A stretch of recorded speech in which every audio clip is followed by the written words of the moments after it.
Get ready, this isn't just about unpaid rent, it's a personal struggle caught up in the legal system. One tenant, facing serious health issues and overwhelmed by paperwork and technology, finds themselves in a tough fight. What started as a routine case has turned into a tense courtroom moment where survival meets the law. I'm not coming in on Saturday. This is not happening. How about Monday? No. October 4th of this year, I gave the defendant the proper 30-day notice demanding possession of my property because of non-payment of rent. Well, okay, let me stop you there. Okay. A 30-day can't be the subject of a non-payment of rent action. Okay. So. All right. Do you want her to move, or are you just terminating her tenancy? I mean, are you terminating her tenancy and want her to move, or do you want her to pay you?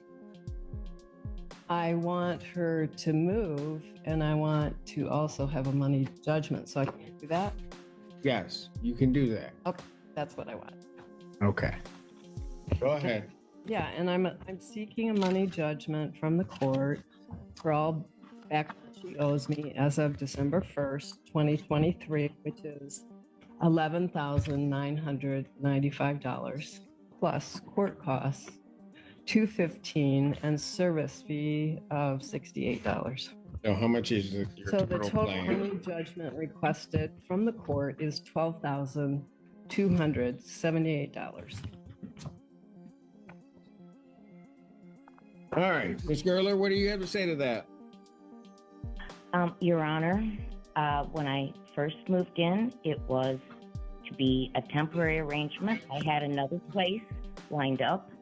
Quick legal tip: a 30-day notice is usually meant to end a rental agreement, not to remove someone for unpaid rent. If rent hasn't been paid, landlords normally need to give a 7-day notice demanding payment. So in this moment, the judge spots a key mistake in the paperwork that could throw the entire case off. Did not end up being represented appropriately. It was to be vacated and renovated. Didn't happen. I have attempted along the way to give Ms. Peel, the plaintiff, money. I became extremely ill with COVID, which I have long COVID, along with 2 other disabilities. When I became behind in rent because of illness and sought help from local agencies, the plaintiff was offered money from Faith in Action, and she declined those monies. And there were other monies from other agencies that would have been available that would have satisfied my arrearages at that time of $2,985. Declining those monies led me to believe that she simply wanted me to move out. So I tried to start packing possessions, became ill with COVID again. I have, in the court documents, outlined to you the many times since then that I have been afflicted with every COVID variant. I already have a serious extreme condition of electrohypersensitivity that I cannot easily find a place to live.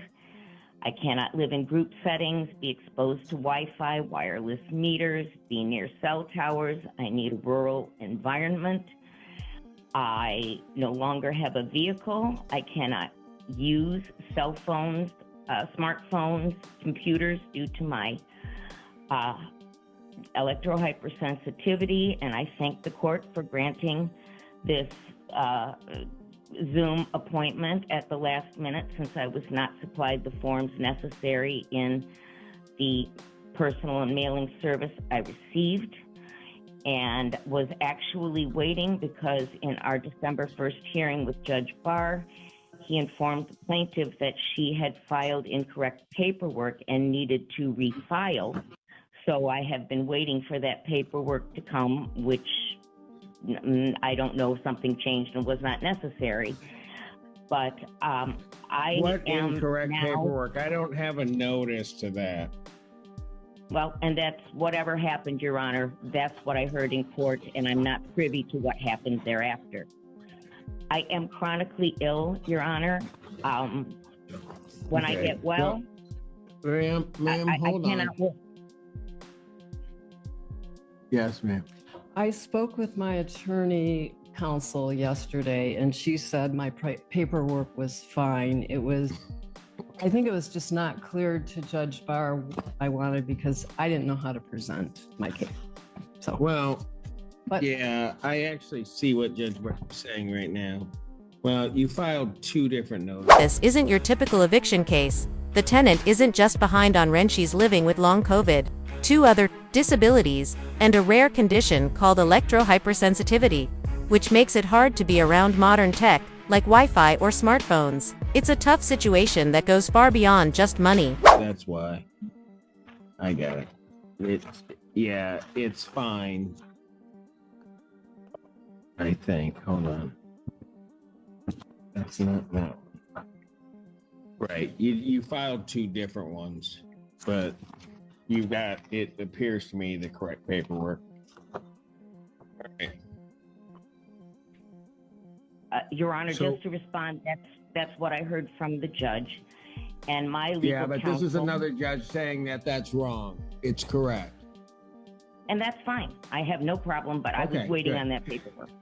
I know that the plaintiff is someone who tries to do things appropriately, but what did not happen appropriately with this home that has been a long time rental is that there is no certificate of compliance on file with the township. And the Okay, so application- when are you going to move then? Your Honor, I have had to deal with all the demands of the court, so I cannot explore that yet because I was required to apply for SER with the DHS, which was declined. I have contacted every agency available to me thus far.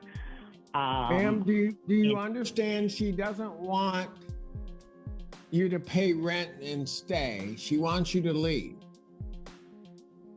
I understand that, sir, but to comply with the court and the paperwork required for this hearing, DHS, that's where I have put my first attentions. I have been packing and moving things out of the house, which they have witnessed, but because of my extreme sensitivities, it is not easy for me to find a place where I can live safely.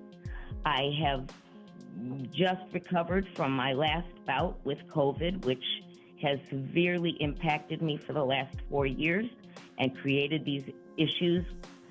And I have also... Ma'am, I understand all of that. The question becomes, when can you move? That is a question mark to you and me both, Your Honor. I do not know. I have nowhere to go. I am solo in this world. I have no vehicle. My car broke down June of 2022. And my situation is not a good one because of chronic illness. My energy is not reliable. I'm sometimes 12 hours in the bed. Okay, ma'am, I can appreciate all of that. But you also have to understand that the landlord is entitled to her premises back. I understand that they request their premises back, and I have an appointment with Hawk on Monday. To what degree that will help, I do not know at this point. I have been unable to find assistance from anybody because they say I am not sustainable, because I am now forced to live only on my Social Security income, the house line. All right. Okay, ma'am. Here's what I'm going to do, because this has got to...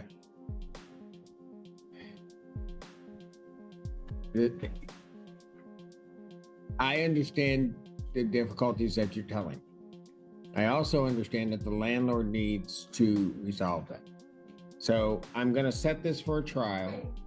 You've raised some issues in your answer, but I'm going to set it for a yes, ma'am. When I talked to my attorney, Bullets. Stop and think for a second. If you were the judge, how would you handle this? One side is a tenant with serious health problems and no place to go. The other is a landlord, who's within her legal rights to take the property back. What's the right move here? Should empathy take priority over the law? Share your thoughts below. she said that there is no requirement for the compliance regulations in Webster Township where I live. And she's an attorney from Dexter. So Oh, they know And more. that was They know more than us full. here, us other country folk from Pittsfield, or what? I guess. I don't know. That's what she said. Is that correct? What? That's what she said. I don't know. I guess she's from Dexter, so she knows more than us. Township does We're not just issue. little country judges up here. Yeah, ma'am. I actually called the zoning person too. She Okay. said- And she said, yeah, probably said- she agreed. I- I'm having difficulty hearing, Your Honor. Could that be repeated? No. Okay.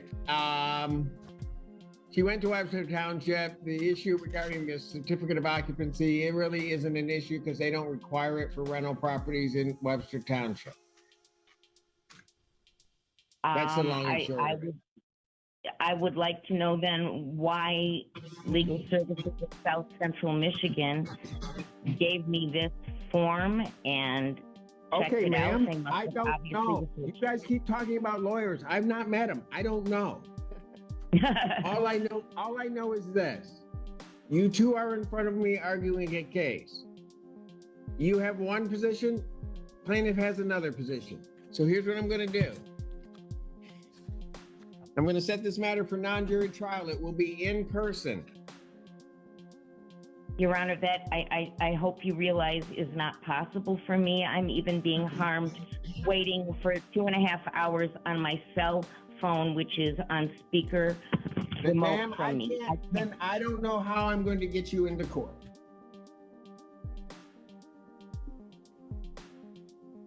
How is is it not possible for me to continue in this manner, sir? I have been before you to establish the severity of my condition. I become debilitated, incapacitated, ill. I lived in the basement of my prior home for 7 months because of radiation poisoning, and by necessity, where your court is located, there are many electronic communication requirements for police, fire, the cell tower, Wi-Fi for the buildings. I will literally fry and be unable to move. That's why I couldn't come today. This is not a fun scenario. And the landlords are well aware of my conditions. They had mitigated the house. They used Ethernet. All right, ma'am. All right, look. Do you have any problem if I hold a trial and she appears by Zoom? I guess not. I've been without income for a long time, and my preference is Okay, look, folks. Yeah. There are a lot of folks out there that are everyone having has a hard sad time, story. and I get it.